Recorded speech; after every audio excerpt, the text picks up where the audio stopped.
News నెల రోజుల్లోపు తెలంగాణ సమస్యను పరిష్కరిస్తామని ఉదయం ప్రెస్ మీట్ లో షిండే చెప్పారు. అయితే ఈ భేటీ తర్వాత హోంశాఖ విడుదల చేసిన ప్రకటనలో కాల పరిమితి కనిపించలేదు.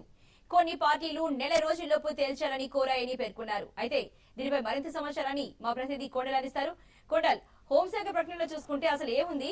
నెల రోజుల్లో తేలుస్తామన్న విషయాన్ని ఎందుకు అందులో ప్రస్తావించలేదు? అసలు థ్యాంక్ యూ అర్చన. మొత్తానికి 2009 నుంచి తెలంగాణపై కాంగ్రెస్ కేంద్ర ప్రభుత్వం ఏదైతే ప్రకటన చేస్తూ వస్తుందో దానికి అనుగుణంగా పరిణామాలు జరుగుతూ వస్తున్నాయో అవే అనుమానాలను ఇప్పుడు మరోసారి ఈ రోజు కేంద్ర హోంశాఖ ఇచ్చిన అధికారిక నోటు మరోసారి కొత్త అనుమానాలు తావిచ్చని చెప్పవచ్చు.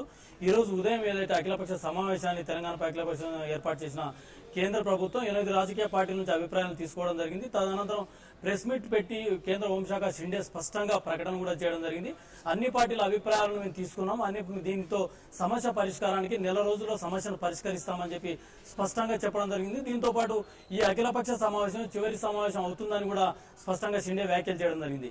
కాకపోతే ఈ సమావేశంలో తర్వాత ప్రెస్ మీట్ లో చెప్పిన దానికి అనుగుణంగా ఏదైతే కేంద్ర అధికారిక నోట్ వచ్చిన దాంట్లో మాత్రం ఖచ్చితంగా అవి ఎక్కడ ఆ వర్డ్స్ ఎక్కడ కనపడిన సందర్భం ఉంది. ఇప్పుడు ఇదే పలు రకాల అనుమానాలకు తెలంగాణ వాదులు ఏదైతే అనుమానిస్తూ వస్తున్నారో దానికి చర్చ తెరలేపిందని చెప్పవచ్చు. స్పష్టంగా ఇప్పుడు మన దగ్గర కేంద్ర హోంశాఖ ఇచ్చిన నోటు ప్రతి మన దగ్గర ఉంది. దీనికి సంబంధించి దీంట్లో సెంటెన్స్ క్లియర్ గా చెప్పడం జరిగింది. The participants expressed the opinion that the decision should be taken by the central government at the earliest. Some suggested a period of 1 month as time frame for decision. అంటే స్పష్టంగా చెప్పడం జరిగింది. ఉదయం ఏదైతే షిండే క్లారిటీగా చెప్పడం జరిగింది, నెల రోజుల్లో సమస్యను పరిష్కరిస్తామని షిండే చెప్పిన వ్యాఖ్యలకు భిన్నంగా ఇప్పుడు ఈ నోట్లో ఉన్నాయి. ఈ అధికారిక నోట్లో ఇవి లేకపోవడం ఇప్పుడు మరో కొత్త చర్చకు తెరలేపిందని చెప్పవచ్చు. దీంట్లో కొన్ని రాజకీయ పక్షాలు తమను నెల రోజుల్లో సమస్యను పరిష్కరించాలని మాత్రం కోరాయని మాత్రం ఈ షిండే ఈ ప్రకటనలో స్పష్టంగా మెన్షన్ చేయడం జరిగింది.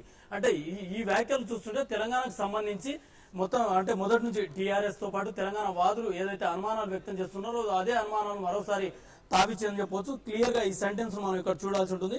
Some suggested a period of the 1 month as a time frame for a decision. కొన్ని రాజకీయ పక్షాలు మాత్రమే తమను నెల రోజుల్లో సమస్యను పరిష్కరించాలని కోరాయని మాత్రమే స్పష్టంగా చెప్పడం జరిగింది. దీంట్లో ఎక్కడ నెల రోజుల్లో కేంద్ర ప్రభుత్వం ఈ సమస్యను పరిష్కరిస్తామని దీంట్లో హామీ ఇవ్వకపోవడం అనేది ఇప్పుడు కొత్త అంకానికి తెరలేపిందని చెప్పవచ్చు. ఇదే అంశం పైన ఇప్పుడు అన్ని రాజకీయ పక్షాలు అంటే కొంత గందరగోళ వాతావరణం అయితే నెలకొనే సమస్య ఉంది. దీంతో రేపు తెలంగాణ బంద్ కూడా టీఆర్ఎస్ తో పాటు జాగ్ బంద్ పిలుపునిచ్చిన సందర్భం ఉంది. ఇప్పుడు మరి కొత్త ట్విస్ట్ ఇచ్చిన కేంద్ర ప్రభుత్వం ఈ ట్విస్ట్ ను ఏ విధంగా సమర్థించుకుంటే ఏ విధంగా చేస్తాయన్నది ఇప్పుడు చర్చనీయాంశంగా మారే అవకాశం ఉంటుంది. అర్చన, థ్యాంక్ యూ వెరీ మచ్ కోడల్.